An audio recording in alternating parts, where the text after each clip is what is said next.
How much cardio do you do now? Zero cardio right now. With no cardio and increased calories, how do you make sure you'll come in lean enough? Like to gain muscle in the off season to compete in a bodybuilding show, I'm guessing later. Yeah. Which of your programs, strength gains or power bodybuilding, is better to achieve this? 55, 210, 8%. I follow your nutrition.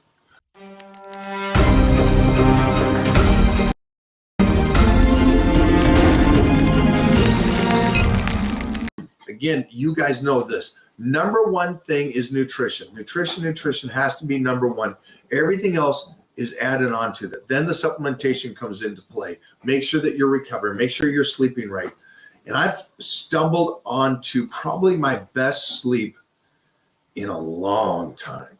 Jeff and these guys will tell you, Jeff will get messages where he'll see something and he'll go, yeah, Mike got to bed around 1 o'clock or 2 o'clock.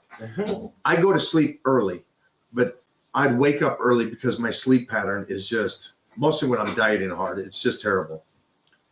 How much cardio do you do now? Zero cardio right now. Training 6 days a week.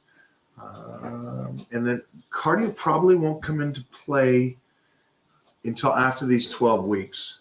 I'm going to test how sliced I can get just off of my workouts. And if I have to, I'll go to 2 body parts a week. But thank you for the question, my man. And then let's bounce off that to this. And you kind of just answered it. Let's see if we can squeeze more out of you.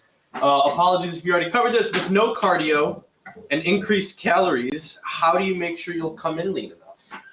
See, that's a great one. So obviously, when I say it's an increase in calories, what that means for me is I'll still be in a deficit, but not like I've always done in the past. So if you guys know bodybuilding world, when you get to the end of your diet, you're getting ready for the Olympia, you're getting ready for Mr. Universe, you're going to get down to a point where you're basically doing your carb depletion at 50 grams. And everybody gets there. It's the same thing that we all meet there at the very bottom. And so the whole complaining thing about, oh, my diet, it's all the same. Serge has been there all year. Surge does do that all year. But you get down to that 50 grams because that's as low as you ever want to go. And you got your protein at a good amount to at least try to retain the muscle, but also just get rid of any of that internal fat. Because when you're at that point, you're trying to win Mr. Universe, okay? And one of the things is I was lucky enough to win the Mr. America, Mr. Universe, the Natural Mr. USA, Mr. World. So doing these shows, I could play with my calories. And I'd always find that I need to go down to that 50. My cardio would be peaked out. Everything I could do in the gym, you're utilizing. You're doing your cardio, you're speeding up the workouts, you're doing all that kind of stuff. So when I say that my food will be above, I will not drop this time below 200 grams. So if I'm staying at 200 grams of carbs, even at the last part, even at the most crucial part where I need to get sliced, that means I need to put the work in the gym to really make sure that I utilize it and use it for the workouts and that recovery. With that being said, so it's still in a deficit for me, but it's not as an extreme deficit. And so when I mean that's where I'm going to go with it. And again, right now, you guys know we got to make sure our calories are as high as they can possibly be without being a tool, without being just throwing in food.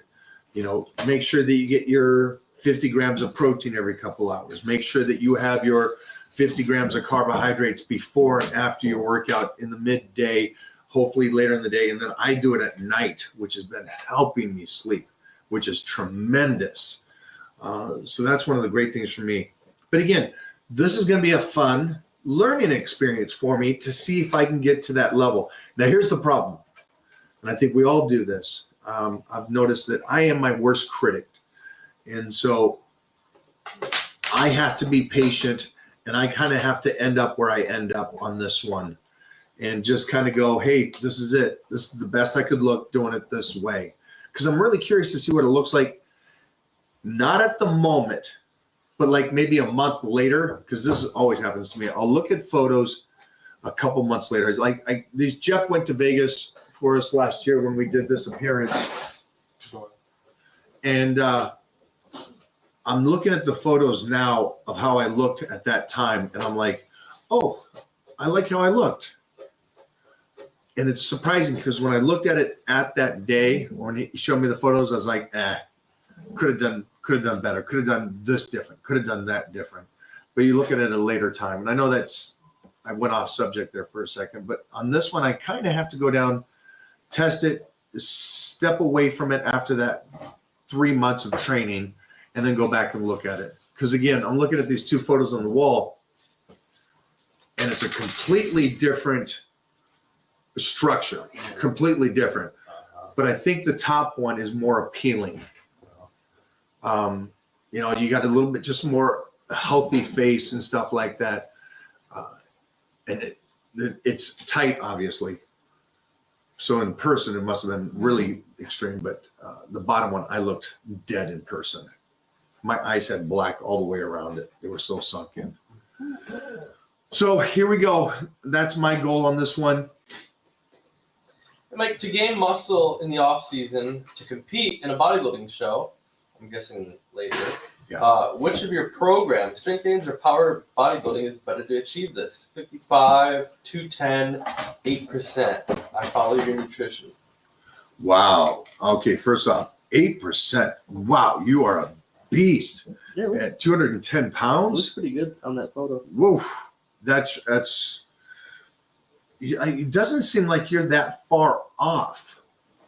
I think the leanest I've been, especially because you're 55. The reason why I'm saying he's probably not far off is because 8% when you're 55 is different when you're 8% when you're a kid.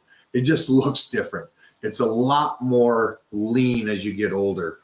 So the density he has, I would assume that you're competing maybe at 5%. So there's not much weight to lose there. I love that you're that lean, that body weight. 210 is a good size to be 8%. So great job. Great age. I would say if you're going to do a show, obviously power bodybuilding is going to keep that size and fullness for you. But I would jump over to strength gains if you're 12 weeks out, if that's where you're at. But if you're further than 12 weeks out, stay with power bodybuilding the next 6 months if you can. Like, let's say hypothetically you're going to compete later in the year next year. I would stay power bodybuilding right now for the next 6 months. And then the switch up to strength gains, you probably won't have to change your calorie intake when you switch from power bodybuilding to strength gains, because there's much more volume in strength gains. Because right now we're worrying about the weights to get your strength up that builds muscle with power bodybuilding. So that's what I would do, my man. Thank you. Thanks so much, man. And I'd love to see if you're on strength gains or power bodybuilding. Tristan, is that right? Did I see that right? He's on your nutrition plan. Yeah, make sure that you're in the Titan crew and post some pics, would you please? I would love to see the art piece that you have created so far.